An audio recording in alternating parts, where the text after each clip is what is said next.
लाल टोपी और काली कोटी है जिनकी पहचान, वो है समाजवादी के इंकलाब जितेंद्र वर्मा जीतू जी। घर से बाहर निकलते ही सबका हालचाल पूछना जीतू जी की एक अलग ही आदत है। फल वाला हो, ऑटो वाला हो या मोड़ पर समोसे वाले भैया हो, हर किसी से हंसकर मिलना, दो बातें करना, यही उनका सहज अंदाज है जो उन्हें लोगों के बीच अपना बनाता है। अब इसी सहज अंदाज के साथ होगी एक खुली बातचीत, जहां बातें होंगी जमीन की, लोगों की और उन किस्सों की जो अक्सर भीड़ में कहीं खो जाते हैं।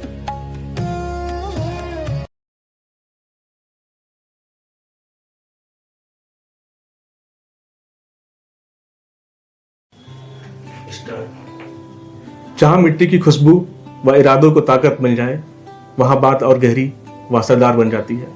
नमस्कार देवियों सज्जनों, आपने देखना शुरू कर दिया है मिट्टी और मैं हूं आपका मेजबान कबीर अनंत। और आज हमारे साथ जो हमारे आज ये इस स्पेशल एपिसोड के जो मेहमान होंगे वो उत्तर प्रदेश की राजनीति के अहम चेहरे हैं और वर्तमान में समाजवादी पार्टी के राष्ट्रीय प्रवक्ता हैं श्री जितेंद्र वर्मा जीतू जी। बहुत बहुत स्वागत है आपका। थैंक यू वेरी मच, बहुत बहुत धन्यवाद वैसे तो आपके दर्शकों को भी। मैं बहुत छोटा सा आर्टिस्ट हूँ और आपसे सवाल करना ही बेफुजूल लग रहा है कि आपको कैसा लग रहा है हमारे सेगमेंट के साथ जुड़ के, लेकिन फिर भी मैं बेशर्मी करके मैं आपसे पूछ रहा हूँ आपको कैसा लग रहा है हमारे। बहुत अच्छा लग रहा है और नौजवान साथी हैं आप, और नौजवान लोग आज पत्रकारिता के इस युग में जी सच्ची पत्रकारिता को आगे बढ़ा रहे हैं। जी बहुत बहुत ये धन्यवाद। प्राउडफुल है, आपको बहुत बहुत धन्यवाद। तो बातों का सिलसिला शुरू किया जाए। बिल्कुल श्योर। उत्तर प्रदेश के हरदोई जिले के गांव कुरसट खुर्द की जमीन से निकलकर आज समाजवादी पार्टी के राष्ट्रीय प्रवक्ता बनने तक जो आपका पूरा सफर है, आप उसको कैसे देखते हैं? और आज जब पीछे मुड़कर देखते हैं तो कौन सा सबसे बड़ा संघर्ष था जिसने आपको बदल दिया? देखिए, समाजवादी पार्टी में मैं 2001 में आया। जी कुरसट मेरा गांव है, कुरसट जहां मेरा पूरा परिवार रहता है, जी और शुरू से ही मैं समाजवादी पार्टी विचारधारा से जुड़ा हुआ था। जी कक्षा 10 और 12 की शिक्षा मैंने यहीं आर इंटर कॉलेज से ग्रहण की। जी उसके बाद 2001 में मैं लखनऊ विश्वविद्यालय में जी शिक्षा ग्रहण करने के लिए गया था। वहाँ मैं हॉस्टल में रहता था। ग्रेजुएशन मेरा वहीं से हुआ। ग्रेजुएशन करने के बाद पोस्ट ग्रेजुएशन भी मैंने वहीं से किया। परा स्नातक करने के बाद मैंने LLB किया और PG diploma in social duties human rights का 1 वर्षीय डिप्लोमा किया। ये हमारी शिक्षा लखनऊ विश्वविद्यालय से पूर्ण हुई और 2001 में ही मैं समाजवादी पार्टी के तत्कालीन सांसद और राष्ट्रीय युवा प्रभारी माननीय अखिलेश यादव जी से मेरी मुलाकात हुई।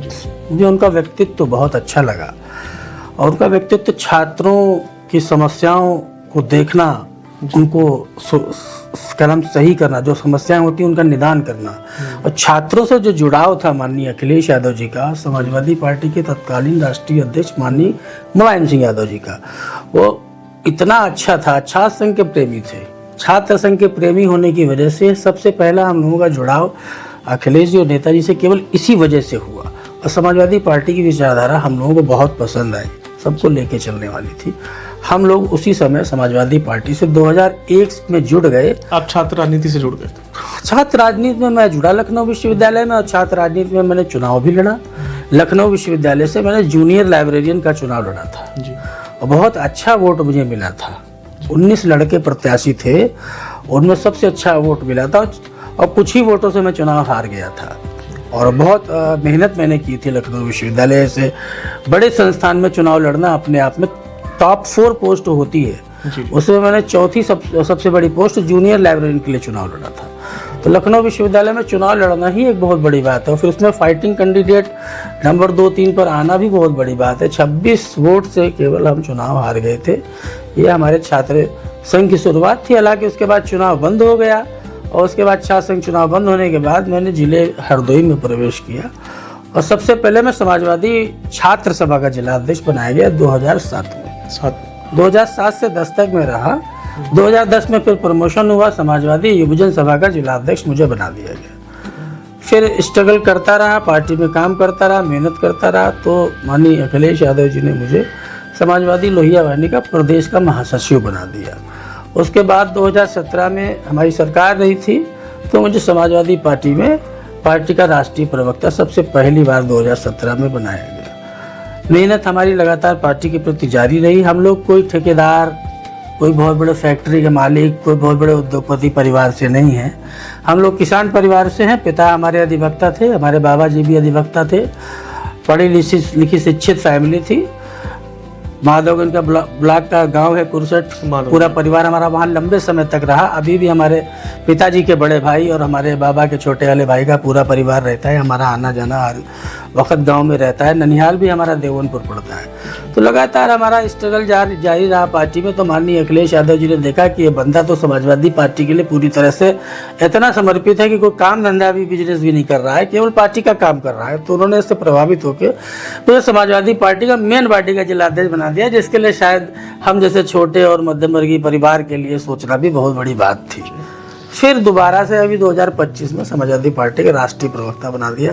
ये था राजनीतिक सफर। 25 साल का मेरा राजनीतिक संघर्ष है समाजवादी पार्टी में, और ये लगातार अनवरत जारी रहेगा, क्योंकि समाजवादी पार्टी एक विचारधारा है और हम लोग उसी विचारधारा पर काम कर रहे हैं। आप कुर्मी समाज से आते हैं, जहाँ परंपरागत तौर पर अपना दल जैसी पार्टियां अच्छा विकल्प हो सकती थी आपके लिए। फिर आपने अपनी राजनीतिक यात्रा के लिए समाजवादी पार्टी क्यों चुनी? देखिए, समाजवादी पार्टी को चुनना मेरे लिए सबसे ज्यादा महत्वपूर्ण बैकग्राउंड भी बन सकता था ना, अपना दल था, आपके कुर्मी समुदाय से आते हैं आप। देखिए, हम लोग शॉर्टकट रास्ता मिल सकता था आपको। हम लोग देखिए जाति और जातिवादी राजनीति से बहुत दूर रहे हैं। हम लोग हर समाज को लेके चलना चाहते हैं। जितेंद्र वर्मा जी जब सेकुलर है, हम लोग सेकुलर हैं और सबको लेके चलते हैं। हम लोग कुर्मी समाज हो, पाल समाज हो, आपके हिंदू धर्म में जितने भी समाज, जाति, वर्ग, संप्रदाय हैं, जितने मुस्लिम, सिख, ईसाई जो भी हैं, समाजवादी पार्टी की विचारधारा ये है, सभी को लेकर चलने के लिए संकल्पित है। और ये डॉक्टर लोहिया की विचारधारा है, जनेश्वर मिश्र की विचारधारा है, ये कर्पूरी ठाकुर की विचारधारा है, ये वीपी मंडल, विंदेश्वरी प्रसाद मंडल और ठाकुर विश्वनाथ प्रताप सिंह की विचारधारा है। विश्वनाथ प्रसाद सिंह ठाकुर थे, क्षत्रिय थे, लेकिन सेकुलर थे और सबको लेके चलने की उनकी विचारधारा थी। आज भी बहुत भगवान के रूप में इन लोगों को, दलित, पिछड़े, आदिवासी, अल्पसंख्यक लोग इनको देखते हैं। सोचिए, वो सामान्य वर्ग के थे, लेकिन उसके बाद भी उन्होंने दलितों, पिछड़ों की स्थिति को समझा, भांपा, और जो सही निर्णय था उस समय 27% आरक्षण का, उन्होंने ही मतलब हम लोगों को, पिछड़ों को, दलितों को आगे बढ़ाया। तो ये विचारधारा जनेश्वर मिश्रा की विचारधारा है। ये विचारधारा माननीय मुलायम सिंह श्रद्धेय नेताजी की विचारधारा। जिस विचारधारा को लेके, जिस विरासत को लेके हमारे नेता माननीय अखिलेश यादव जी आगे बढ़ रहे हैं, कभी हमें इसमें भेदभाव नहीं लगा, कोई जाति भेदभाव, कोई धार्मिक भेदभाव नहीं लगा। हम लोगों ने बहुत काम उत्तर प्रदेश में किया। 18 लाख लैपटॉप बांट दिया। कभी कोई जाति का व्यक्ति बता दे कि उसको लैपटॉप नहीं मिला होगा जी। एम्बुलेंस सुविधा दी, सभी के लिए दिए। 5,43,000 सरकारी नौकरी हम लोगों ने दिया, सभी को दिया, हर जाति को दिया। कोई नहीं कह सकता। आपका लखनऊ में जितना भी डेवलपमेंट का काम है, चाहे वो आपका लखनऊ का मुख्यमंत्री भवन हो, चाहे आपका मेदांता अस्पताल हो, चाहे ITCT हब हो, HCL हो, आपका एशिया का सबसे बड़ा पार्क हो लखनऊ में, आपका राष्ट्रीय बस अड्डा हो, आपका गोमती रिवर फ्रंट हो, आपका पुलिस मुख्यालय भवन, ये सब रोकना चाहता हूँ जी। जब इतना काम हो चुका है, इतनी चीजें आप बता रहे हैं, तो फिर सरकार 2 पंचवर्षीय में क्यों नहीं प्रदेश में वापस आ पाई? देखिए, कई बार हमें अच्छे कामों का फैसला, जो फायदा होता है अच्छे कामों का, तुरंत नहीं मिल पाता है। कई बार शायद पब्लिक उसको एनालिसिस करने में कुछ वक्त ले लेती है। शायद उनको लगता है कि हमने जो काम किया था, यानी माननीय अखिलेश यादव जी ने जो काम किया था, उससे अच्छा काम वो दल कर सकता है। उन्हें ऐसा लगा, लेकिन वो खरे नहीं उतरे। जब वो खरे नहीं उतरे, उनको 2 टर्म टाइम दिया, तो आखिर देखिए 2024 के चुनाव में उनको हराया भी है बीजेपी को। बीजेपी दुनिया की सबसे बड़ी पार्टी अपने को कहती है और भारत की तीसरी सबसे बड़ी पार्टी से हार गई। जो दुनिया की सबसे बड़ी पार्टी अपने आप को कहती है, वो इंडिया की तीसरी सबसे बड़ी पार्टी से उत्तर प्रदेश में चुनाव हार गई। तो निश्चित तौर पर समाजवादी पार्टी की विचारधारा जीती और समाजवादी पार्टी के मुद्दे जीते, और डेवलपमेंट, इंफ्रास्ट्रक्चर, शिक्षा, स्वास्थ्य, रोजगार जो समाजवादी पार्टी के एजेंडे में है, उसकी ये जीत हुई। 2024 के बाद उत्तर प्रदेश में जो नया समीकरण बना है, क्या आपको लगता है कि समाजवादी पार्टी ने वास्तव में अपना कोर वोट बेस एक्सपेंड किया है, या सिर्फ टैक्टिकल अलायंस का फायदा मिला है? नहीं, देखिए ऐसा है, समाजवादी पार्टी ने PDA का नारा दिया, और पीडीए के नारे में सभी को तो समायोजित किया। अगर हमने कुर्मी समाज को सबसे ज्यादा टिकट दिए जी, तो हमने कुशवाहा समाज को भी बहुत से टिकट दिए, हमने पाल समाज को भी टिकट दिया, हमने राजभर, किसान समाज, दलित समाज में जितनी जातियां हैं, सामान्य जाति में जितनी जातियां हैं, अल्पसंख्यक से लगा के यादव जी से लगा के हर समाज वर्ग को हम आगे लाए और हमने उनको प्रतिनिधित्व दिया। जी, वो वर्ग के लोग जिनको भारतीय जनता पार्टी या ऐसे दल जो धार्मिक राजनीति करते हैं, धार्मिक भेदभाव की राजनीति करते हैं, उन जातियों को जो लोग आगे नहीं ला पाए, हमने उनको मौका दिया और वो प्रतिनिधित्व संसद में गूंज रहा है। यही समाजवादी विचारधारा है और उसी का परिणाम था कि भारतीय जनता पार्टी उत्तर प्रदेश में 2024 में बुरी तरह से आ रही। तो कोर वोट की कोई बात ही नहीं, ये कहते हैं एम वाई, इनके हिसाब से एम वाई मुस्लिम और यादव है, हमारे हिसाब से एम वाई महिला और यूथ है। बट वो तो कहते हैं एम वाई मुस्लिम और यादव, तो हम महिला और यूथ कह रहे हैं, वो मुस्लिम और यादव चिल्ला है 24 में कि सपा का एम वाई मुस्लिम और यादव है। हमने कहा कि हमारा एम वाई महिला और यूथ है। पब्लिक ने हमारी बात सुनी, अगर पब्लिक ने इनकी बात सुनी होती तो भारतीय जनता पार्टी के देश में बहुमत में सरकार होती। प्रवक्ता जी का कहना है इस बार जो है आपकी बात, जनता आपकी बात सुनेगी 2027 में, आपका ऐसा मानना है? बिल्कुल सुनेगी। देखिए, हम लोगों ने लोकसभा में कहा कि संविधान खतरे में है जी। अच्छा बताइए आप, राम रहीम बरी हो जाता है और किसी के बेटे को उसके पिता के अंतिम संस्कार में शामिल होने का मौका नहीं दिया जाता है। कहां है लोकतंत्र? क्या कोर्ट भी आजाद है सरकार से? कोई एजेंसी ऐसी बची है जिसने सरकार ने जिसको अगुवा न कर लिया हो, जो सरकार के प्रकोष्ठ के रूप में काम न कर रहा हो? पर बीजेपी तो ये लगाती है, इल्जाम लगाती है कि जब आपकी सरकार थी तो आपके सरकार में भी ऐसी चीजें होती रहती हैं, थी इससे ज्यादा होती रहती थी। बिल्कुल गलत है। देखिए, तो वही बात होती है, बीजेपी जो है ना, रहता है वो बीजेपी ने बदले की उस भावना को जन्म दिया है राजनीति में, जो शायद दूरदर्शी बहुत गलत परिणाम होंगे। आप मुख्यमंत्री को फर्जी केस में जेल भेज रहे हो, कोर्ट उनको जमानत दे रही है, आप पहले उनको प्रलोभन दे रहे हो, मुख्यमंत्री आपके साथ नहीं आ रहे हैं अपने दल को लेके, तो आप उनके यहाँ ईडी सीबीआई भेज के उनको जेल भेज दे रहे हो। आप बंगाल में ममता दीदी को क्यों नहीं जेल भेज पा रहे हो? क्योंकि वहां आपकी पिटाई हो जा रही है, वहां आपकी सीबीआई की पिटाई हो रही है, वहां आपके ईडी की भी पिटाई हो रही है और वहां तो गृह मंत्री की भी पिटाई हो रही है। तो जहां पर आदमी हाथ फैला के खड़ा हो जा रहा है इन पे, वहां ये पीछे हट जा रहे हैं। अभी मोदी जी ने कहा था कि गंगा जो है बिहार से होकर बंगाल तक जाती है। गंगा पे क्या मोदी जी बात करेंगे? हजारों करोड़ रुपया ये लोग गंगा सफाई के नाम पर खा गए, अधिकारियों मंत्री मिलकर। सोचिए गंगा का क्या हाल है। लाखों मीट्रिक टन समझ लीजिए रोज कचरा, पानी, गंदा पानी, नालों का पानी, मलमूत्र का पानी गंगा जी में जा रहा है, आज तक साफ नहीं है। दिल्ली में यमुना का हाल देख लीजिए, कह रहे तुरंत हम साफ कर देंगे। तो टोटल झूठ बोलते हैं। अगर हमने कहा संविधान खतरे में है तो 69,000 शिक्षक भर्ती में इन्होंने दलित और पिछड़ों के 19,000 बच्चों की नौकरी खाई। क्या हमने गलत कहा आरक्षण खतरे में है? क्या हमने गलत कहा संविधान खतरे में है? जितनी जॉब्स उत्तर प्रदेश में आई, चाहे जिस विभाग में आई हो, बैक डोर से आई हो या फ्रंट डोर से आई हो, या तो वो रद्द हुई, पर्चा रद्द हुआ, फिर नौकरी रद्द हुई, और या फिर अगर वो नौकरी हुई तो उसमें किनको नौकरी दी गई? बहुत गंभीर मुद्दा दलित पिछड़ों को नौकरी नहीं दी गई। दलित पिछड़ों का आरक्षण शून्य था, या तो लिख दिया गया था कि ये लोग इसके लिए उपयुक्त नहीं है। बताइए, एक नई चीज ये लोग ले आए हैं।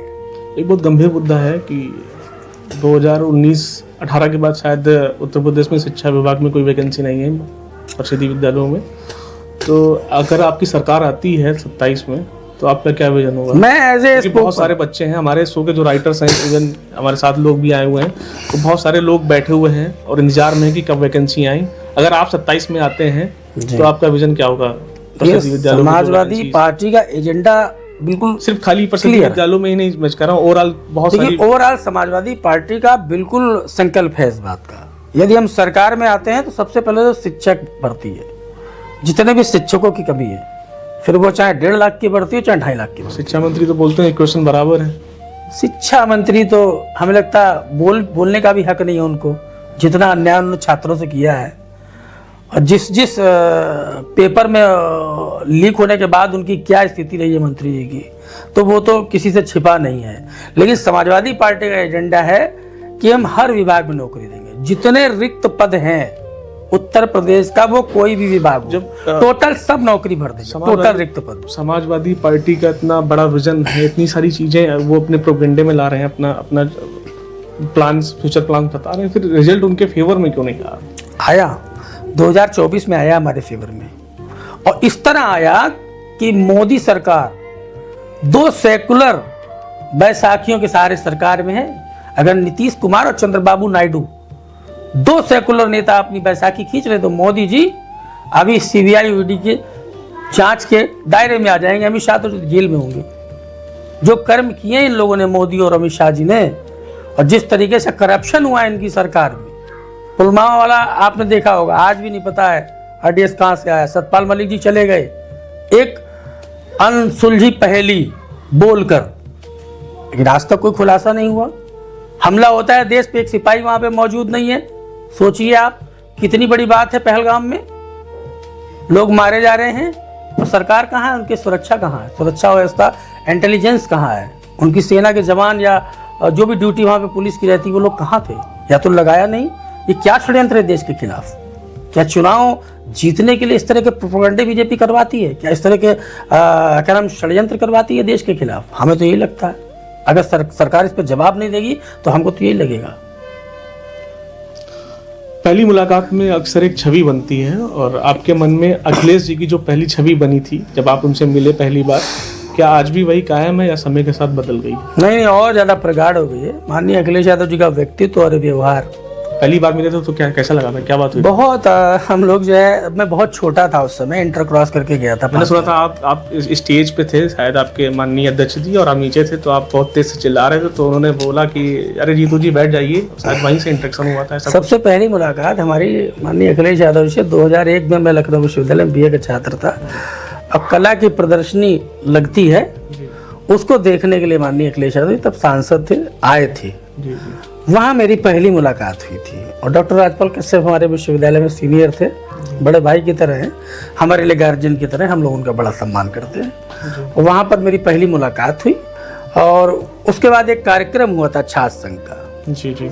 उसमें अच्छी मुलाकात हुई माननीय जी से, और मुझे युवाओं के प्रति जो उनका विचार देखा, मैंने सुना, तो आपसे अच्छा जब पहली बार मिले थे तो क्या आपसे पहली बार तो आपने क्या बोला या वो क्या बोले? पहली बार तो जब मिले थे, मेरे गाल पे हाथ दबा के बोले, ये भी नेता है इतना छोटा सा। तो मेरी उम्र कम थी, तो उन्होंने कहा इतना छोटा सा है कैसे, अभी से राजनीति में आ गया। तो मैंने बोला कि नेताजी और आपको देख के, और छात्र संघ का जो आपका प्रेम है, जो हमारी छात्र संघ नर्सरी है राजनीति की, और क्योंकि मेरी शुरू से इच्छा थी कि मैं बहुत बड़ा लीडर बनूं, ये सच है। क्या बनना चाहते हैं आप? अभी राष्ट्रीय प्रवक्ता हैं? अभी पार्टी के प्रवक्ता हैं, विधायक भी बनेंगे। ऊपर वाले का आशीर्वाद रहा, और जनता का आशीर्वाद रहा, और नेता का हमारे ऊपर तो आशीर्वाद है ही है। सबसे बड़ा तो प्रधानमंत्री है, इससे ऊपर कुछ अब हम लोग तो उतना ही सोचते हैं जितना पा सकें। हम तो अपने नेता को प्रधानमंत्री बनाना चाहते हैं। हम लोग तो विधायक मिनिस्टर बन जाएंगे, क्योंकि परिवार में तो कोई विधायक सांसद ऐसा तो कोई पद पे था नहीं, कोई ब्लॉक प्रमुख या प्रधान बीडीसी, क्योंकि हमारी फैमिली शिक्षित फैमिली थी और राजनीति से बहुत दूर थी। एक सिंपल परिवार था, मध्यम वर्गीय परिवार था। हम लोग किसान परिवार से आते, वो अलग बात है। बाबा हमारे बहुत बड़े वकील थे हरदोई के, पिताजी भी बहुत सीनियर लॉयर थे। लेकिन मैं दिमाग में 10th क्लास में था, तभी मुझे लगता था मुझे राजनीति में जाना है, और राजनीति में उस मुकाम पे पहुंचना है कि कम से कम मेरा सम्मान और मेरे लोगों का सम्मान बना रहे, और एक अच्छी बड़ी बुलंदी, बड़ी ख्याति और प्रसिद्धि मिले मुझे। तो मैं उस कदम पे आगे बढ़ता रहा, लेकिन मैंने सोचा नहीं था कभी कि मैं समाजवादी पार्टी का जिलाध्यक्ष बच जाऊंगा। मुझे नहीं लगता था कि मतलब तब मैं जो छोटा था, मुझे लगता नहीं था कि हाँ एक लक्ष्य पे काम करके उस लक्ष्य को पाया जा सकता है। मुझे इतनी समझ थी नहीं, लेकिन मैं जब लक्ष्य पे चलता गया और लक्ष्य पर लक्ष्य मुझे प्राप्त होता गया, जिला अध्यक्ष बन गया, राष्ट्रीय प्रवक्ता बन गया, और अब तो मैं चुनाव की तैयारी कर रहा हूँ बेलग्राम मलनावा से 4 साल से। जी, बहुत आनंद आ रहा है आपसे बात करके। जी। बातों के सिलसिले में एक आरोप भी लगता है आप पर। जी। 2019 से 23 तक जब आप हरदोई समाजवादी पार्टी के जिला अध्यक्ष थे, तो 2022 के जब विधानसभा चुनाव हुआ, उसमें जब टिकट आवंटन हुआ, जी जी, तब आप पर आरोप लगा कि आपने बिलग्राम मल्लावा विधानसभा के जो प्रत्याशी थे जिन्हें टिकट मिला था, आपने उनसे उपहार स्वरूप एक स्कॉर्पियो ली है। ये आप पर आरोप लगता है, इसमें क्या देखिए सच्चाई है? राजनीति में आरोप लगना तो इनसाइड बहुत, स्टोरी क्या है? देखिए राजनीति में आरोप लगना तो बहुत सामान्य सी बात है। आप तो राष्ट्रीय प्रवक्ता हैं, आप तो और से जिस बहुत पद सारे पर आरोप लगे मैं हैं। हूँ था जिलाध्यक्ष जैसे महत्वपूर्ण पद पर, उस पद पर तो आरोप लगना बहुत लाजमी है। नहीं, क्या ये सच है? नहीं, बिल्कुल झूठ है, प्रोपेगेंडा है। हम पर जो लोग ये आरोप लगाते हैं, हम तो उनको अपना बैंक स्टेटमेंट भी दे सकते हैं। हर महीने अपनी गाड़ी की 16,000 हम किस्त जमा करते हैं। सबूत के तौर पे अभी भी मेरे पास तमाम रसीदें हर महीने की, जो मैं यहाँ बैंक ऑफ बड़ौदा में किस्त जमा करता हूँ। र्यूमर क्यों फैली है? देखिए र्यूमर राजनीति में फैल जाएगा। ऐसा होता है जैसे किसी का टिकट कटता है तो उसके समर्थक इसी तरह के आरोप लगाते हैं, उनके पास और कुछ कहने के लिए होता नहीं है। ऑन कैमरा जीतू जी कह रहे हैं जो स्कॉर्पियो वाली बात है ये गलत है। बिल्कुल झूठी है, बिल्कुल झूठी है। और ऐसे लोगों आरोप जो लगा रहे हैं ना, बिल्कुल वो लोग कहीं ना कहीं किसी तरह से ये मैं नहीं कह रहा हूँ, पुश किए गए लोग हैं, माननीय किसी के प्रवक्ता जी का समर्थक कहना हैं, वो उनका गुस्सा है ना। बाकी हम लोग कमजोर नहीं है, पुश्तैनी मजबूत है। हमने बोला ना कि हम लोग गांव के पुराने जमींदार हैं कुरसट के, हम लोग बड़ा मजबूत। हरदोई में भी 25-30 करोड़ की हमारी संपत्ति है, हमको क्या है सब करने की जरूरत। हमें तो इतना रुपया ऑफर था कि हम कह नहीं सकते। हमने जब वो रुपया मना कर दिया, क्योंकि हम अपनी पार्टी के लिए लॉयल है, हम अपनी पार्टी के प्रति समर्पित है। सरकार बनेगी तो हम लोग कहीं से भी काम कुछ कर लेंगे, मजबूत हो जाएंगे। लेकिन हम लोग गलत तरह से कभी राजनीति में पैसा नहीं कमाते, ये हम लोगों के एजेंडे में नहीं रहा है। हाँ, शराब से पैसा कमाने वाले लोग, उन्हीं के कुछ लोग होंगे जिन्होंने हरदोई में हमेशा शराब बेची है और हरियाणा की अवैध शराब बेची है। कौन से लोग हैं लोग? मुझे लगता नहीं कि वो इतना बड़ा कद है कि मैं उनका नाम ले लूं। मैं राष्ट्रीय प्रवक्ता हूं दल का, ठीक है। तो ऐसे ही लोग इस तरह की छोटी छोटी सोच की राजनीति करते हैं, है ना। मैंने कभी शराब नहीं बेचा। समाजवादी पार्टी में स्वर्गीय मुलायम सिंह यादव जी की विरासत और अखिलेश यादव जी का नेतृत्व साफ झलकता है जी, लेकिन विपक्ष अक्सर इसे परिवारवाद कहकर सवाल उठाता है। आप इसे कैसे देखते हैं? क्या ये सच में परिवारवाद है या फिर अनुभव और निरंतरता की एक स्वाभाविक प्रक्रिया है? और अगर यही मॉडल दूसरी पार्टियों में दिखे तो क्या आपका नजरिया वही रहता है या बदल जाता है? देखिए क्योंकि बहुत ज्यादा आरोप लगते हैं। देखिए पब्लिक चुनती है। आप सपा को देख लीजिए, समाजवादी पार्टी को, आप कांग्रेस में देख लीजिए, तो परिवारवाद एक तरीके से हावी हो काफी रहा है। तो जब ये बात खुद पर आती है तो कैसी लगती है? नहीं, देखिए परिवारवाद क्या है, देखिए बीजेपी इस तरह के आरोप हम पे लगाती है। और बीजेपी में जितने मिनिस्टर हैं केंद्र में, 90% मंत्री के पिता भी बीजेपी में ही मिनिस्टर रहे हैं सरकार में। आप सोच लीजिए, राजनाथ सिंह मिनिस्टर है, उनका पिता विधायक है। रमन सिंह को देख लीजिए, आप शिवराज सिंह को देख लीजिए, आप कैलाश विजयवर्गीय को देख लीजिए, आप कहीं भी चले जाइए, बीजेपी के परिवारों में तो एक एक परिवार में 3-3 विधायक हैं, मंत्री हैं। कभी कभार ऐसा आप और हम अभी एक राज्य में हैं मजबूती से। अभी हमारा मध्य प्रदेश में कोई सीएम बनेगा तो अखिलेश यादव तो थोड़े बनेंगे। मैं आपको इंटरप्ट करना चाहता हूँ। हाँ, कभी कभार ऐसा लगता है ना कि दूसरी पार्टियों में, आपकी पार्टियों में हो या दूसरी पार्टियों में हो, कि कभी कभार लगता हो कि यार ये नेता जो है ना उससे अच्छा कर सकता है। तो कभी कभार आपको लगता है क्या कि परिवारवाद नहीं होना चाहिए, जो सही है उसको अपॉर्चुनिटी मिलनी चाहिए? पब्लिक किस, जैसे मुझे लगता है कि कांग्रेस में सचिन पायलट और सिंधिया तो मान लो भाजपा में आ गए हैं, चले गए थे, तो इन लोगों को एक पोजीशन मिलनी चाहिए थी। बड़ा कद्दावर नेता था। नहीं, पब्लिक में अगर स्वीकार्यता है तो परिवार में अगर किसी को आगे बढ़ाया तो क्या बुरा है? क्या नीतीश कुमार ने नहीं बढ़ाया? मैंने ये नहीं आज वो एनडीए के साथ में है। मैं डिनाई नहीं कर रहा हूँ कि ये बुरा है, बट मैं चाहता हूँ कि अगर कोई अच्छा है तो उसको आगे क्यों नहीं बढ़ाया जाता है? नहीं, बिल्कुल बढ़ाया जाता है। हम अच्छे थे, देखिए जिलाध्यक्ष बना दिया मेन बॉडी का। आप एक बॉडी के तौर पर काम कर रहे हैं। जब एक स्टेट को संभालना होता है, एक राष्ट्रीय पार्टी को संभालना होता है, तब वहां पर क्यों नहीं? श्यामलाल पाल हमारे यहाँ प्रदेश अध्यक्ष नहीं है क्या? पाल समाज के हैं, यादव नहीं है। मैं एक सीएम कैंडिडेट का बात कर रहा हूँ, एक राष्ट्रीय अध्यक्ष की जब बात कर रहा हूँ। देखिए हमारी, मैंने बोला ना, हमारी मध्य प्रदेश में सरकार होगी, अगर उत्तराखंड में सरकार होगी तो अखिलेश जी के परिवार से थोड़ा कोई मुख्यमंत्री बनेगा। समाजवादी पार्टी में प्रदेश में किसकी स्वीकार्यता है? अखिलेश जी की है ना। तो जिसकी स्वीकार्यता पब्लिक में होती है उसको फेस बनाया जाता है। अब अखिलेश जी मुझे मुख्यमंत्री का फेस बना देंगे तो क्या स्वीकार्यता होगी?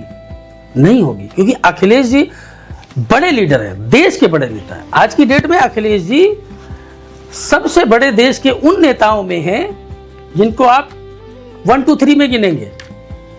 आज दुनिया में अखिलेश जी को लोग जानते हैं। तो स्वीकार्यता जिस नेता की पार्टी में होगी, अब जीतू वर्मा की वो स्वीकार्यता थोड़ी हो कि सीएम फेस बना दे। या समाजवादी पार्टी में सेकंड लीडरशिप में ऐसा कोई नेता नहीं है जिसको सीएम का फेस बनाया जा सके। भाई काम माननीय अखिलेश यादव जी ने किया, मेट्रो जीतू वर्मा थोड़ी बनाई, अखिलेश जी ने सपा की सरकार में बनाई। 5,43,000 सरकारी तो अखिलेश जी ने दिया, 18 लाख लैपटॉप तो माननीय अखिलेश यादव जी ने दिया। हर जिले में आपका ट्रॉमा सेंटर बनाया वो तो अखिलेश जी की सरकार में बनाया। तो हम तो एक वर्कर हैं, या और जितने भी मिनिस्टर, सांसद, विधायक हमारी पार्टी के हैं या रहे हैं, तो वो सभी तो वर्कर है, तो वो फेस नहीं बन सकते सीएम का। हाँ, अगर हमारी 4-5 राज्यों में सरकार होगी, जिस तरह से हमारी पार्टी काम कर रही है, अगर इस तरह से हम ग्रोथ करते रहे, दूसरे राज्यों में हमारी सरकार होगी, तो उसी राज्य का कोई कार्यकर्ता जो पब्लिक में जिसकी स्वीकार्यता होगी सबसे ज्यादा, वो किसी जाति का होगा, मुख्यमंत्री होगा। आपका मानना है कि परिवारवाद नहीं होना चाहिए? नहीं, परिवारवाद में मैंने कहा परिवारवाद होना चाहिए, जो योग्य है उसको आगे बढ़ने का मौका है, जो पब्लिक स्वीकार कर रही है जिसको, उसको तो मौका मिलेगा। अगर वो चाहते हैं परिवारवाद बंद करना, तो फिर राजनाथ सिंह को हटाएं मंत्री पद से, या पंकज से इस्तीफा दिलवा दे। अगर उनको बुरा लगता है तो अपना दल की अनुप्रिया पटेल को हटाए, राजभर को हटाए, ये सब तो सबसे बड़े परिवारवादी है, जयंत चौधरी को हटाए। तो ये सब नहीं, उनकी स्वीकार्यता है, इसलिए पब्लिक में स्वीकार्यता की वजह से हम लोग निर्णय लेते हैं, आगे बढ़ाते हैं। यूपी में गैर यादव ओबीसी और गैर जाटो दलित का झुकाव लगातार बदल रहा है। सपा इन्हें स्थायी रूप से कैसे साधेगी? क्या आपको लगता है कि ट्रेडिशनल एमवाई इक्वेशन जो है अब पर्याप्त नहीं है? अगर हाँ, तो सोशल फार्मूला क्या है, नया सोशल फार्मूला क्या है? देखिए, कोई नए फार्मूले की जरूरत नहीं, हमारा फार्मूला तो सपा अभी तक, आपको शायद आप डिनाई करें ना करें, एक्सेप्ट करें ना करें, मुझे नहीं पता, लेकिन अभी तक सपा ने एमवाई फार्मूले से ही चुनाव लड़ा था। अभी जैसे आपने कहा कि हमारा महिला और यूथ था, लेकिन जो पिछले रिकॉर्ड उठा के देखेंगे तो एमवाई क्वेश्चन पे ही चुनाव लड़ा गया है। तो अब जो गैर यादव ओबीसी है और गैर जाटो दलित है, उसका झुकाव जो लगातार बदल रहा है, वो कैसे साधेगी सपा? ये बड़ा वोट प्रतिशत हमारे पास है जी, और उसमें केवल एमवाई नहीं, केवल महिला यूथ नहीं, हर वर्ग है, किसान है, मजदूर है, और दलित समाज हो, चाहे पिछड़ा समाज हो, और चाहे आपका अल्पसंख्यक समाज हो, सभी बहुत तेजी से समाजवादी पार्टी से जुड़ा है, और एक बड़ा वोट बैंक हम जोड़ने में कामयाब हुए, और इसी वजह से हम लोगों ने 2024 में बीजेपी को हराया है। क्या अयोध्या बीजेपी हार सकती, कोई सोचता था? अयोध्या में इश्यूज भी बहुत सारे हुए थे, दुकानें तोड़ी गई, और ना ना ना ना ना ना ना, ये राम को लाए थे और राम ही इनसे खुश नहीं थे। हार का कारण ये है। अब वो नकली राम भी हारते हारते बच गया मेरठ में, जो राम के रोल में हम लोग बचपन में देखा करते थे, वो भी चुनाव हारते हारते बच गए। नहीं तो पूरी राम की जो स्टोरी पर इनका नाटक था भाजपाइयों का, पर्दाफाश हो जाता। हर धार्मिक स्थल ये लोग हार गए, बद्रीनाथ हार गए। हिंदू हिंदू रटने से नहीं होगा, हिंदू के हित में किया कुछ नहीं है आपने। केवल आज हमारा देश 45 साल में सबसे बड़ा बेरोजगार देश है, यह एनएसएसओ का डाटा है। हमारा किसान बदहाल स्थिति में है, आय दोगुनी होना तो बहुत दूर की बात, उसकी किसान की जो लागत है निकलना मुश्किल हो जा रहा है। किसान की आत्महत्या का दर बढ़ा है, बेरोजगार लड़के आत्महत्या कर रहे हैं। आप विदेश भेज रहे हो, कह रहे हो सिंगापुर चले जाओ 25,000 की नौकरी कर लो, दुबई चले जाओ 20,000 की नौकरी कर लो। ये युवाओं को भविष्य दे रही है बीजेपी सरकार। यही गुस्सा था, अगर जरा सा नीतीश कुमार जी और चंद्रबाबू नायडू जी समझदारी दिखाते राजनीति में। आप लोग मना क्यों नहीं पाए? नहीं, हम लोग क्यों मनाते? वो सोशलिस्ट थे, वो सोशलिस्ट थे, क्या उनका ये धर्म और कर्तव्य था। कुछ ऐसा भी था कि उसमें पीएम कैंडिडेट के लिए ऐसा कोई लड़ाई नहीं थी। नीतीश कुमार को पीएम बनाना चाहते थे हम लोग, तो फिर क्यों चले गए इतना बड़ा? अब ये उनकी इच्छा है, वो सांसद बनना चाहते थे। अब क्या कर सकते हैं हम लोग? हम तो उनको प्रधानमंत्री बनाना चाहते थे, लेकिन वो सांसद बनना चाहते थे। वो मुख्यमंत्री बनकर रिटायर होना चाहते थे, हमें लगा, लेकिन फिर बाद में पता चला वो सांसद बनके ही रिटायर होने वाले हैं। तो ये उनकी अपनी सोच है। और चंद्रबाबू नायडू की फाइल दबी थी तो हम लोगों से बताते ना, वहां जाके फाइल बंद करवा ली। अरे हम बंद कर देते आपकी फाइल। क्या उनका पवार का फाइल नहीं बंद किया बीजेपी ने? 70,000 करोड़ का आरोपी पूरे देश में मोदी जी हर मंच पे चिल्लाते थे अजीत पवार के लिए, और उसी अजीत पवार को कहना नहीं चाहिए वो जीवित नहीं है, डिप्टी चीफ मिनिस्टर बनाया। हसन मुंसरिफ से लेके चौहान से लगा के आपके मुख्यमंत्री हेमंत विश्व शर्मा, इनको मोदी जी दुनिया का सबसे बड़ा करप्ट लोग कहते थे और उन्हीं को मिनिस्टर मुख्यमंत्री बनाया इन लोगों ने। इनका कोई विचार नहीं है भाजपाइयों का, ये सबसे करप्ट लोग हैं देश के। चलिए अब एक ऐसा ही क्वेश्चन है जो हमारे राइटर ने लिखा है, उनका सवाल है कि धुरंधर देखिए जो अभी द रिवेंज आई है दूसरा पार्ट, पूरी प्रोपेगेंडा मूवी है। नहीं मैं पहले आपसे पूछ रहा हूँ, आपने देखी है कि नहीं? मैं देखा नहीं है, लेकिन हाँ कुछ कुछ चीजें उसकी मैंने पढ़ी हैं और समझा है। धुरंधर के निर्माता आदित्य धर इसे फिक्शनल मूवी बताते हैं, लेकिन जिस तरह आतिफ अहमद का किरदार दिखाया गया है, लोग उसे साफ तौर पर अतीक अहमद से जोड़कर देख रहे हैं। ऐसे में अतीक अहमद सपा से एमपी भी रह चुके हैं, आप उस पार्टी के राष्ट्रीय प्रवक्ता हैं, कई मत हैं, बहुत सारे लोग फिल्म मेकर्स के पक्ष में हैं तो कई सारे अपोज में हैं। आपको क्या लगता है, क्या सही है क्या गलत है? सोचिए आप, अतीक अहमद सांसद थे जी, उनकी हत्या हुई और उनको सदन में भाजपाई श्रद्धांजलि कल ही दी। आपके राष्ट्रीय अध्यक्ष जी, मैं सुन लीजिए। एक कॉन्फ्रेंस देख रहा था, वो बोले थे सुनिए, अतीक अहमद का हत्या हुआ और ये एक सरकारी मर्डर था। योगी सरकार यदि सामने वाले को कानूनन मार सकती है तो कानूनन मार देती है, और जिसको कानूनन नहीं मार सकती उसकी सुपारी किलिंग करवा देती है। अतीक अहमद का मर्डर हुआ, सरकारी मर्डर, पुलिस अभिरक्षा में। और उसके बाद जिसको ये कहते थे पाकिस्तान से अतीक अहमद के कनेक्शन थे, जिस अतीक अहमद को कहते थे पाकिस्तान के एजेंट से जुड़े हुए हैं, टेररिस्ट बताते थे, उसी अतीक अहमद को संसद में मोदी जी, अमित शाह जी श्रद्धांजलि दे रहे थे। पूछना चाहता हूं मैं पीएम मोदी से और गृह मंत्री से, यदि अतीक अहमद आतंकवादी थे तो उनको सदन में श्रद्धांजलि क्यों दी गई? और फिर ये मूवी को हाईलाइट करने के लिए उसमें एक सीन डाल दिया गया। आपके नेता तो कह रहे थे कल कि ये पूरा तरीके से विपक्ष का नैरेटिव है। बिल्कुल, भारतीय जनता पार्टी तो इस तरह की राजनीति करती ही है, उसकी पिच वही है, धर्म और जाति के इर्द गिर्द। लेकिन जनता इसको नकार रही है। अयोध्या सीट हरा के, चित्रकूट सीट हरा के, बद्रीनाथ सीट हरा के ये हिंदुओं ने साफ संदेश दे दिया है कि हम रोजगार, नौकरी, किसान की स्थिति, देश के डेवलपमेंट इंफ्रास्ट्रक्चर को सोचकर वोट देंगे। आने वाले समय में बीजेपी पहले यूपी से साफ होगी, फिर पूरे देश से साफ हो जाएगी।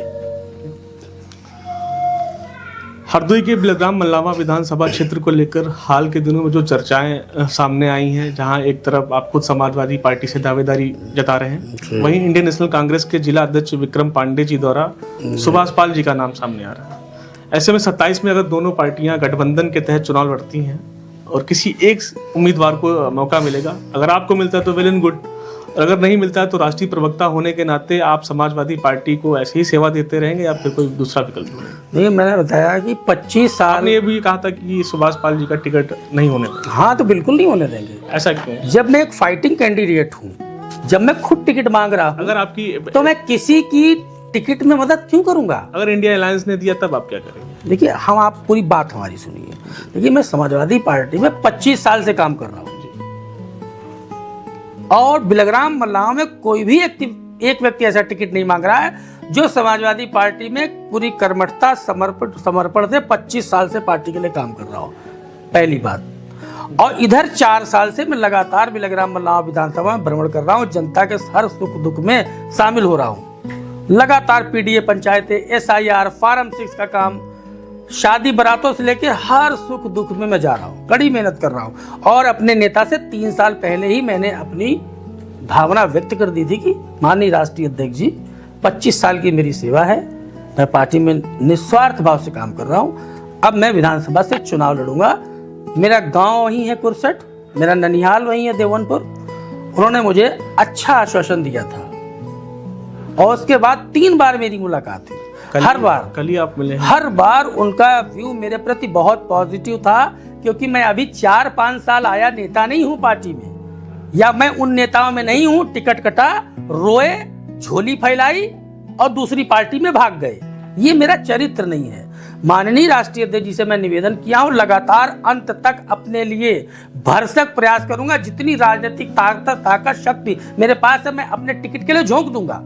लेकिन मैं जहां पब्लिक में जाता हूं वहां, ये बात सुन लीजिए, जहां पब्लिक में जाता हूं तो मैं यही बात कहता हूं कि भैया मैं टिकट मांग रहा हूं और मुझे मेरे नेता माननीय अखिलेश यादव जी टिकट देंगे बिलग्राम मल्लावा 159 से, तो मैं चुनाव लड़ूंगा।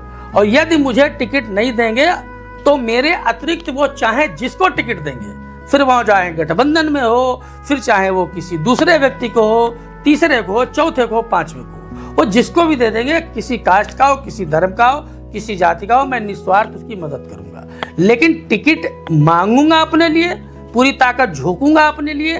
अच्छा ये बात गलत कही क्या मैंने? मैं कटवा दूंगा भाई, मैं अपने लिए मांगूंगा तो उनका कटवाऊंगा तभी तो मैं पाऊंगा। प्रवक्ता जी मैं आपको रोकना चाहता हूँ, आपने से अभी बोला कि आप निस्वार्थ भाव से आप मदद करेंगे जी जी, लेकिन आपने उस वक्त क्यों ये बोला कि अगर नहीं होगा तो मेरा नहीं होगा तो इनका भी नहीं करने दूंगा, इस तरीके से? नहीं, देखिए बिल्कुल निश्चित तौर पे है। हम जिस विधानसभा से आते हैं, कैडर का फैसला होगा। सोचिए आप, हम जिस विधानसभा से आते हैं, क्या आपको पता है वहाँ कितने चुनाव हुए विधानसभा के? आप इस बात को बता सकते हैं? 15 चुनाव हुए। 15 चुनाव में 11 चुनाव कौन जीता है वहां पे? ये बताने की जरूरत नहीं है। कौन समुदाय के लोग? 15 में 11 चुनाव कौन जीता है? आपने खुद बता दिया कौन समाज जीता। मैं किसी एक समाज की बात करने वाला नेता नहीं हूं, मैं हर समाज का हूं। तो क्या समीकरण है? कौन ही बीजेपी को हरा सकता है? और आपके साथ एक और दावेदारी पेश करें, विजय शर्मा टिल्लू जी। हाँ, पूर्व में वो लड़े थे और मैंने उनको टिकट दिलाने में मदद भी की थी। अगर उन्हें टिकट मिलता तो आप सपोर्ट करेंगे? किसी को भी मिले, एनीथिंग एनी पर्सन, हमको इससे कोई मतलब नहीं हो, किसी कास्ट का भी हो। अगर आपको मिलेगा तो वो लोग करेंगे? अब ये वो बता सकते हैं भाई, जिसका देखिए हमारा संकल्प क्या है आप समझिए। हमारा संकल्प है समाजवादी पार्टी के टिकट पर चुनाव लड़ना। हमारा संकल्प ये नहीं है कि समाजवादी पार्टी टिकट देगी तो हम लड़ेंगे और नहीं देगी तो दूसरे दल में भाग के लड़ेंगे। ये जिनका संकल्प ये है कि उनको चुनाव लड़ना ही है, बात समझ लीजिए। खूब बहुत गहरी बात कर रहा हूँ। मुझे लगता है जिस तरीके से आप बात कर रहे हैं, आप जरूर रॉयल चैलेंजर्स बेंगलोर के फैन हैं, लायल हैं और पार्टी के लिए लायल हैं। नहीं, देखिए दो तरह के संकल्प होते हैं भैया। एक पार्टीगत होता है, हम पार्टी विचारधारा से बंधे हुए व्यक्ति हैं, दलीय सीमा में बंधे हुए व्यक्ति हैं। हम कोई चुनाव पार्टी के निर्देश के बगैर नहीं लड़ सकते। पार्टी हमें टिकट देगी, मैं चुनाव लड़ूंगा। अगर आप मतलब आपका कहना यही है टिकट मिलेगा तो हम अपना पूरा लेकिन प्रयास करेंगे, नहीं मिलेगा तो लेकिन जैसे कुछ लोगों का संकल्प क्या है कि उनको चुनाव लड़ना है, भाजपा से मिल जाए तो लड़ना है, ना वहां से मिले सपा से मिल जाए तो लड़ना है, सपा से ना मिले पीस पार्टी से मिल जाए वहां लड़ना है, वहां ना मिले कांग्रेस से मिले वहां लड़ना है, जब कहीं से ना मिले तो वैसी मिल जाए और वहां से भी ना मिले तो निर्दल लड़ना है। भैया हम लोग वैचारिक लोग हैं, हम लोग ये नहीं कर पाएंगे। मेरा मानना है ऐसे जो लोग होते हैं उनका कोई विजन नहीं होता। विजन हो ही नहीं सकता राजनीति में, ऐसे लोगों का कोई विजन नहीं होना चाहिए। कोई विजन नहीं हो सकता। विजन किसका हो सकता है? हम तो कहते हैं अगर बीजेपी में भी किसी ने 30 साल बिताए हैं तो उस बंदे का विजन है। अगर किसी नौजवान ने 30 साल कांग्रेस में बिताए हैं तो उसका एक विजन है। अगर मैंने 25 साल समाजवादी पार्टी में बिताए हैं या डॉक्टर राजपाल कश्यप ने 25 साल पार्टी में बिताए हैं तो उन लोगों का एक विजन है। हरदोई में जो भी लोग हैं, उषा वर्मा है से लगा के तमाम, बाबू खान साहब से लेके तमाम ऐसे नेता है, सरताज खान से लगा के, जिन्होंने कभी पार्टी नहीं छोड़ी, अपने स्वार्थ में कभी अपने पार्टी का नुकसान नहीं किया, पार्टी का हित सर्वोपरि, वो वैचारिक व्यक्ति होता है। लेकिन जिसका संकल्प हो कि ना हमको चुनाव लड़ना है, कुछ भी हो जाए, दुनिया इधर से उधर हो जाए, हमको लड़ना ही लड़ना चुनाव, तो फिर भैया उसका कोई विचार नहीं होता।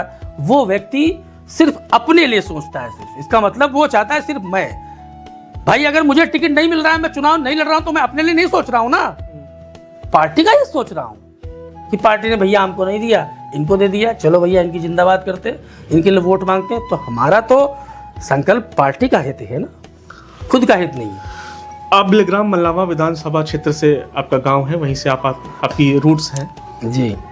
अब तक जितने विधायक या एमपी हुए हैं, सबसे ज्यादा अपने काम, अपने व्यक्तित्व से किसने आपको प्रभावित किया है?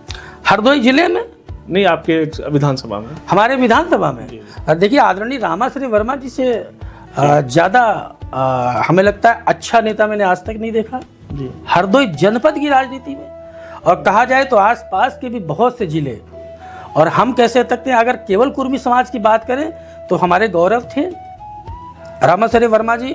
बताइए, जिस दौर की राजनीति थी साइकिल और लड़ी पर चल के, उस दौर में वो विधायक बने। मतलब सुन के आपके रोंगटे खड़े हो सकते हैं। जिस तरीके से वो लोगों के यहाँ जाते थे, चाय पीते थे और वहीं खाना खा के उनके घरों में सो जाते थे।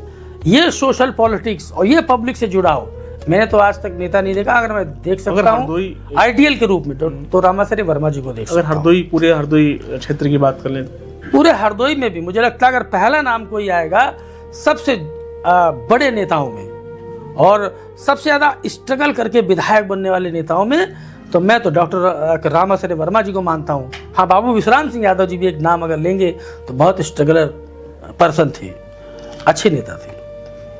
एक आरोप लगता है प्रवक्ता जी आप पर कि आप ही के पार्टी के पूर्व जिला अध्यक्ष वीरेंद्र सिंह वीरे जी ने लगाया था कि जब आपका जिला अध्यक्ष का कार्यकाल पूर्ण हो गया था, आप जिला अध्यक्ष की कुर्सी भी साथ लेकर चले गए थे। क्या इनसाइड स्टोरी थी? ऐसा है, पोस्टबाजी हुई थी उस वक्त। देखिए क्या है, हमारे कार्यकाल में कुछ लोगों ने कुछ ग्रुप्स तैयार कर दिए थे विरोध करने के लिए।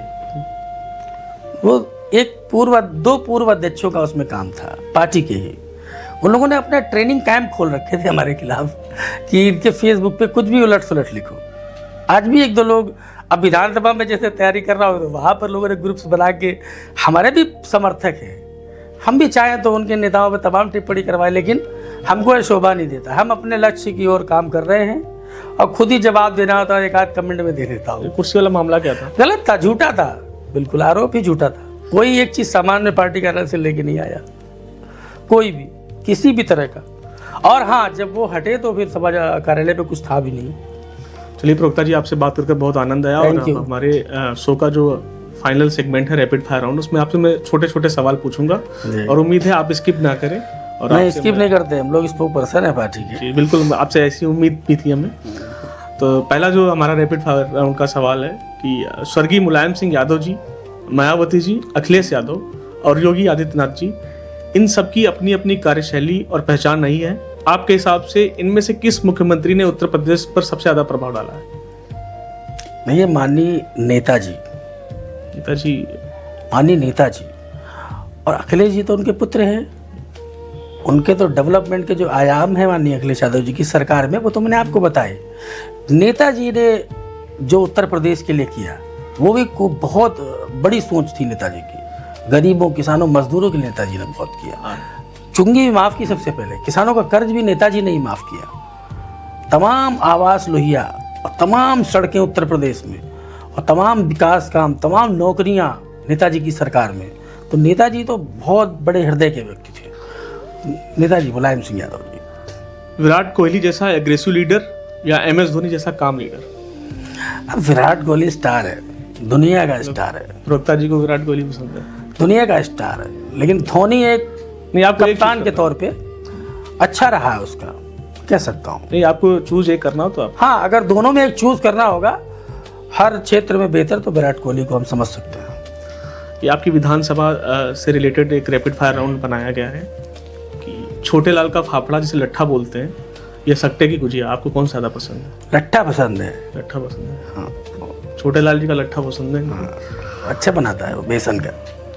राघव चड्ढा या तेजस्वी सूर्या, कौन असरदार है? राघव चड्ढा पढ़ा लिखा व्यक्ति है। पढ़ा लिखा तो तेजस्वी सूर्या। अरे कितना गजब का व्यक्ति है राघव चड्ढा। जनहित के मुद्दे संसद में उठाता है। वो जयसूर्या तो वो गांव का, ऐसा लगता है गांव पे मेड़ बांधने वाला गुंडा, इस तरह का आदमी है वो। विराट कोहली, तो माफ कीजिएगा, आदित्य धर की धुरंधर या आदित्य धर की उरी द सर्जिकल स्ट्राइक? ये बेचारे ऐसा देश तोड़ने वाली सोच की। फिर भी आपको कोई पसंद करना हो तो कौन सा चूज? इनमें नथिंग, कोई फिल्म ऐसी है नहीं जो देश को कोई संदेश दे सके। समाजवादी पार्टी से कराना लोकसभा क्षेत्र से MP इकरा हसन या मछली शहर लोकसभा क्षेत्र से सपा सांसद प्रिया सरोज, युवा महिला नेताओं में सबसे ज्यादा प्रभाव और भविष्य किसका मजबूत दिखता है इन दोनों में से? दोनों कैसे कहेंगे, इकरा हसन अच्छी लीडर है, हालांकि जो दूसरी है वो भी स्ट्रगलर है, लेकिन हसन अच्छी है, लीडर अच्छी है। बहुत बहुत धन्यवाद, आपसे बात करके बहुत अच्छा लगा। और जो हमारे राइटर हैं नितेश अज्ञानी जी, हमारे जो बैठक का समागम होता है उस पर जो भी हमारे गेस्ट आते हैं उनके लिए वो 4 लाइनें लिखते हैं। तो ये नितेश जी की लाइन है आपके लिए तो मैं पढ़ कर सुनाता हूँ आपको। जो कदम थके नहीं रास्ता वही बनाते हैं, गिरकर भी जो संभले सितारा वही सजाते हैं, हौसले की ताकत से अंधेरा भी बदल जाता है, जी जी जो खुद पर यकीन करे उसकी दुनिया चमक जाती है। जी जी, ये नितेश जी ने बहुत आपके अच्छा लिए रहा, थैंक यू वेरी मच। युवाओं के लिए कोई मैसेज देना चाहते हो तो जरूर हम चाहेंगे आप। देखिए, देश का युवा जी सबसे बड़ा संकल्प ले कि देश में जो सरकारें चल रही हैं, जी जो उनके भविष्य को बर्बाद कर रही हैं, उनको हटाए। शिक्षा, स्वास्थ्य, रोजगार और देश के इंफ्रास्ट्रक्चर और डेवलपमेंट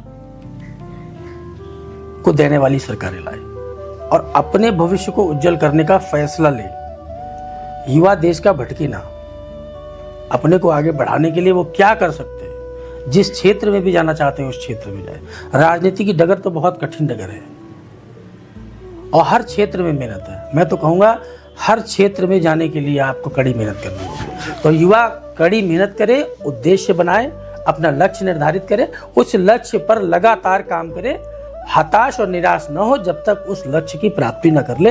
ये युवाओं को मेरा संदेश है, उनसे निवेदन है। बहुत बहुत धन्यवाद जी प्रवक्ता जी, आप Thank you हमारे very साथ much. जुड़े और उम्मीद करते हैं आपको हमारा जो समागम बहुत है, अच्छा पसंद आया रहा, होगा बहुत अच्छा। और जल्द मिलते हैं किसी थैंक यू दूसरे वेरी मच आपके दर्शकों